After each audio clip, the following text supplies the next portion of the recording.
তেওঁলোকে খোজ কাঢ়িয়ে আছে। 7 দিন 450 কিলোমিটাৰো অধিক খোজ কাঢ়িলে তেওঁলোকে। মুঠৰ ওপৰত ন্যায় পাব লাগিব প্ৰাণৰ শিল্পী জুবিন গাৰ্গে। চৰকাৰে তদন্তৰ গতি ইমান লেহেমীয়া কৰি আছে কিয়? ন্যায় দিবলৈ মন নাই নেকি চৰকাৰৰ? হয়, আমি ক'বলৈ ওলাইছো চৰাইদেউৰ সাপেখাতিৰ 2 যুৱকৰ কথা, বিতুপন গগৈ আৰু শান্তনু চেতিয়া। জুবিন গাৰ্গৰ ন্যায় বিচাৰি চৰাইদেউৰ সাপেখাতিৰ পৰা পদযাত্ৰা কৰি আহি আছে সোণাপুৰস্থিত জুবিন গাৰ্গৰ সমাধিক্ষেত্ৰলৈ। তেওঁলোক দুজনক নগাঁৱৰ চামগুৰিত লগ পাই আমি কিছু কথা পাতিলোঁ। ন্যায় নোপোৱাৰ বাবে যুৱক দুজনৰ মনত অত্যন্ত ক্ষোভ যদিও জুবিন গাৰ্গৰ ন্যায়ৰ বাবে অত্যন্ত আশাবাদী বিতুপন শান্তনুৰ বক্তব্য, চৰকাৰখনক কৈ কি লাভ? গৰুৰ আগত টোকাৰি বজোৱা আৰু চৰকাৰক কোৱা একেই কথা। সাধাৰণ ৰাইজক গুলিয়াইছে, ককাইদেউ দুজনমান জেলত আছে। বিপৰীতে অভিযুক্তক 5 ষ্টাৰ ট্ৰিটমেণ্ট দিছে।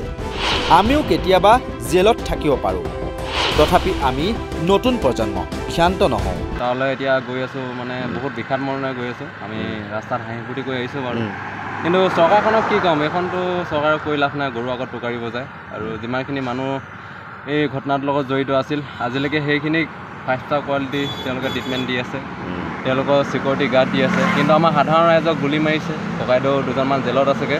এই ক্ষেত্ৰত যদি আমি ক'বলৈ যাওঁ, হয়তো আমি কাইলৈ পৰহিলৈ জেলত থাকিব পাৰোঁ। এইটো জেলত থকাটো ডাঙৰ কথা নহয়, কিন্তু যেতিয়ালৈকে আমাৰ ককাইদেৱে ন্যায় নাপায়, আমি নতুন প্ৰজন্মখিনিয়ে কেতিয়াও শান্ত থকাটো আমি ঠিক নহ'ব।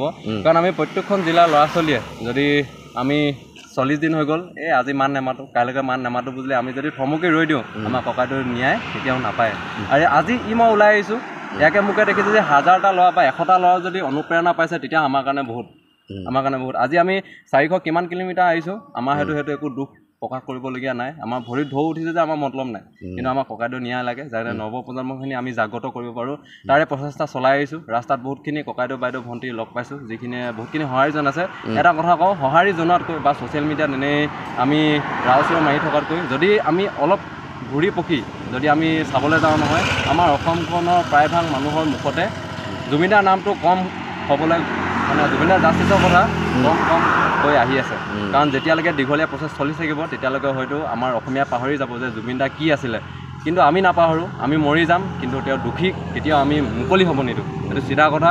আৰু ককাইদেউ কৈ থৈ গৈছে, তেওঁক লৈ ৰাজনীতি অনাগত দিনত যাতে আমি দেখা নাপাওঁ, সেই আশা কৰিছোঁ। আমি এতিয়া শান্তভাৱে প্ৰতিবাদ কৰি আছোঁ। ককাইদেউ নিজে কৈছিলে, বিশৃংখল হৈ পিনে তহঁতে একো কাম নকৰিবি, সেইকাৰণে আমি শান্তিভাৱে প্ৰতিবাদ কৰি আছোঁ। নিশ্চয়কৈ সময়ৰ সোঁতত বিলীন হৈ যাব নেকি জুবিন গাৰ্গৰ ন্যায়ৰ প্ৰসংগ?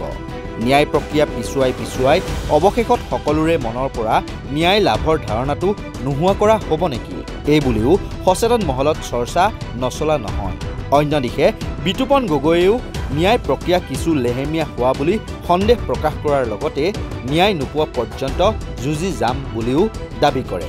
গোটেইখিনি কথা অসমৰ ৰাইজে জানে, জুবিনদা কোন আছিলে এইখিনি বিষয়ে নক'লেও আমি যিখিনি জানো আপোনালোকেও জানে, গোটেই অসমৰ ৰাইজে জানে। কিন্তু এটাই কথা, ইমান দিন লাগিব নালাগে।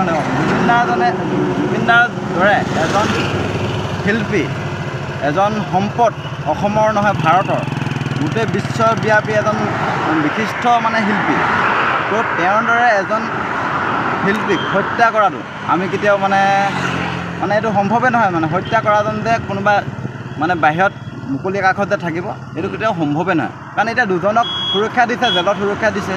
তো কেতিয়াবা কি হ'ল, পাৰফিউম দিয়া দেখিছোঁ, কোনোবাই আকৌ মাজা দিছেগৈ, তো কিবা কিবি দিছে ধৰি লওক, সাক্ষাতো কৰি আছে। তো আমি প্ৰথমতে ভাবিছিলোঁ দেই, এই সিহঁতৰতো মানুহ আছে ন, সিহঁতিতো এতিয়া জুবিনদাৰ পৰাতো কোটি টকা মাৰিলে আৰু সিহঁতৰতো মাজা দিয়া মানুহবোৰ আছে ধৰি লওক। ভাবিছিলোঁ আমি দুটাই যিটো সিদ্ধান্ত ল'লোঁ, ৰাস্তাত যদি বোলো কেনেবাকৈ যদি সিহঁতৰ মানুহে পাই যায়, তেতিয়াহ'লেতো কথাটো বেলেগ হৈ যাবতো। সেইটো কাৰণে ইয়াক কৈছোঁ, মইতো দুটামানকতো মাৰিম, তই কিন্তু ভিডিঅ'টো লাইভ কৰিবি, আৰু যাতে গোটেই অসমৰ ৰাইজে যাতে জানে। কাৰণ এতিয়া যিটো দেখিছে, অসমৰ ৰাইজে যিদৰে আমাক সঁহাৰি দিছে, সাহস দিছে, এতিয়া মানে গম পাইছোঁ যে আমাৰ লগত গোটেই অসমৰ মানুহখিনি আছে। এতিয়া আমি মানে একদম বুকু ফিন্দাই যাব পাৰিম আৰু। তো সেয়াই কথাটো মানে, আৰু বাকীখিনি কথাটো আমি কৈ আহিছোঁ, গোটেই নিজে চবতে কৈ আহিছোঁ, সকলোকে কৈ আহিছোঁ, বা ময়ো ভিডিঅ' বনাই আহিছোঁ, তো সকলোৱে আপডেটটো পাই আছে। আৰু আমি সেইটো কাৰণে নিশ্চিন্ত মানে আমি যাব পাৰিম আৰু যেতিয়ালৈকে আমি ন্যায় নাপাওঁ তেতিয়ালৈকেতো আমি এনেকৈ নাথাকোঁ মানে আমি ন্যায় নোপোৱালৈকে আমি লাগিয়ে থাকিম যুঁজিয়ে থাকিম যি হ'ব এতিয়া কিছুমানে গুলি খাই আছে ধৰি লওক আমিতো গুলি খাবলৈ ভয় নকৰোঁ জেল যাবলৈও ভয় নকৰোঁ কিন্তু আমাৰ এটা লক্ষ্য হ'ল যে জুবিন দাৰ ওচৰলৈ পোৱাটো জুবিন দাৰ ওচৰত পোৱাৰ পিছত আমি যিখিনি কথা ক'ব লাগে ক'ম তো আমি ডাইৰেক্ট চিধা ক'ম মানে কথাখিনি আৰু এতিয়া চব কথা খুলি ক'লেও মানে অলপ বেয়া হয় এবাৰ নীৰৱে ভাবকচোন এগৰাকী শিল্পীৰ প্ৰতি কিমান অকুণ্ঠ মৰম ভালপোৱা থাকিলে এনেকৈ তেওঁৰ ন্যায়ৰ বাবে ত্যাগ কৰিব পাৰে শান্তনু আৰু বিতুপনৰ ভৰিত ধূপ উঠি ফুটি যোৱা বুলিও আমাক জনাইছে তথাপি তেওঁলোকে নিৰন্তৰে নিজৰ লক্ষ্যত উপনীত হ'বলৈ বদ্ধপৰিকৰ তথা জুবিন গাৰ্গে যাতে ন্যায় লাভ কৰে সেই আশাই মনত পুহি ৰাখিছে সকলোৱে ভিডিঅ' এডিটৰ ঋতুমণিৰ সহযোগত কল্পজ্যোতি শইকীয়াৰ প্ৰতিবেদন নৰ্থ ইষ্ট নাও